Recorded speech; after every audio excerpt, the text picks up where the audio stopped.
Well, it's now 8:45 in the evening here in the French capital. Let's move on with a look at how some of the day's top news stories are being seen online and in other media. It's time for Media Watch with James Creedon. Hi there, James. Hi, now, very much a trending story of the day. The US presidential race, Donald Trump, pretty much certain to be the nominee for the Republican Party. It seems everyone's talking about it. That's right. Front pages of the papers this morning in the US were very much dedicated to the presidential race. You can see here the New York Daily News renaming the GOP the Grand Old Funeral.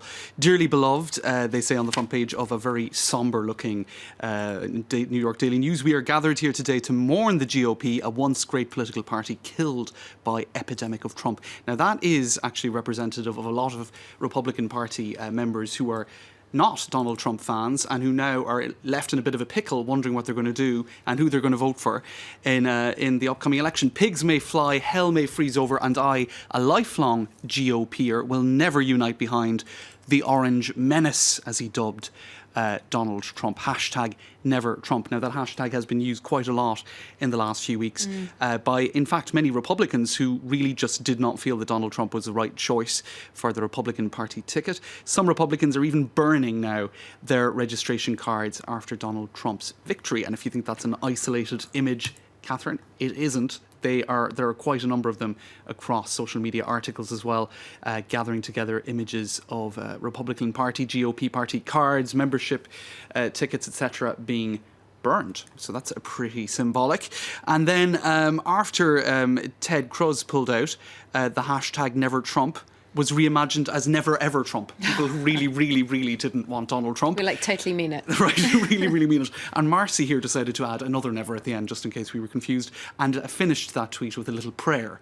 Lord, please give us an alternative. In any case, you can see that she really doesn't want Donald Trump to get the Republican Party nominee, but he's going to get it. So, well, there is going to be an alternative. There is going to be a candidate from the Democratic Party. That's right, but usually Republicans don't like that option. Usually they don't, but some of them do seem to be changing their colours, at least in this case. That's right, as this the Daily Beast headline points out, when Never Trump becomes I'm with her. Well, basically, Hillary looks happy, doesn't she? She does. A well-chosen photograph. So I think that's really for people who just felt they had no other choice. You had images like this going across social media. This is the only person between Donald Trump and the Oval Office. Get your popcorn. I'm with her. Now, obviously, a lot of people were already with her, so people using that hashtag, it's not necessarily Republicans, but there is one very prominent Republican, an ex-top aide to John McCain, who, I suppose you could say, came out today as being in favour of Hillary. I'm with her, he said at the end of that tweet.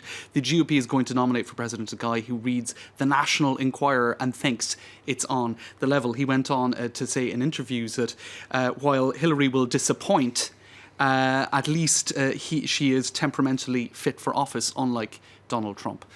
So he's definitely in the Never Ever Trump camp. It looks like that's the big decision for most people to be making now, isn't it? Do they want to go with a woman who is kind of not very popular either with many Americans, or a man who a lot of them think is just shouldn't be on the ticket at all? That's right, but in fact, some on the Republican side are seeing in Hillary Clinton a set of policies that is actually more conservative. So she's perhaps more in line with some of their policies than Donald Trump, who is, of course, radical on quite a number of questions. Samantha Bee, picking up on Ted Cruz pulling out of the race and his quite controversial stance on abortion, issued this tweet, which got a lot of shares. Shouldn't Ted Cruz have been forced to carry his unviable campaign to term? Anyway, it's always a touchy issue, but that tweet did get a lot of shares, Catherine.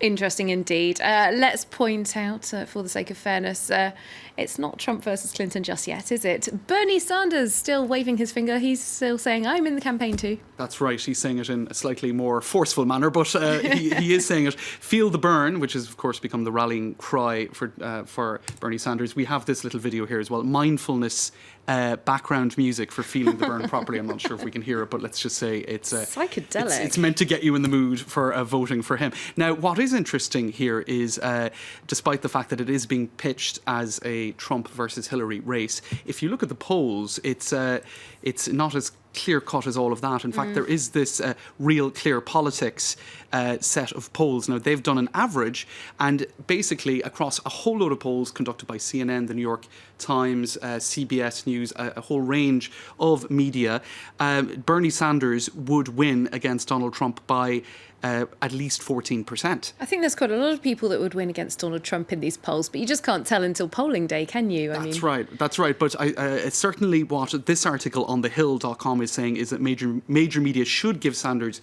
perhaps more coverage than he's receiving today in comparison to Donald Trump, who is the media's favourite, but perhaps in terms of favourite of voters in a potential campaign against Trump, Sanders appears to be the favourite.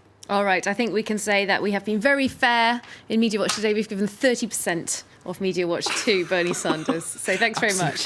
James Creedon, ever fair with Media Watch there.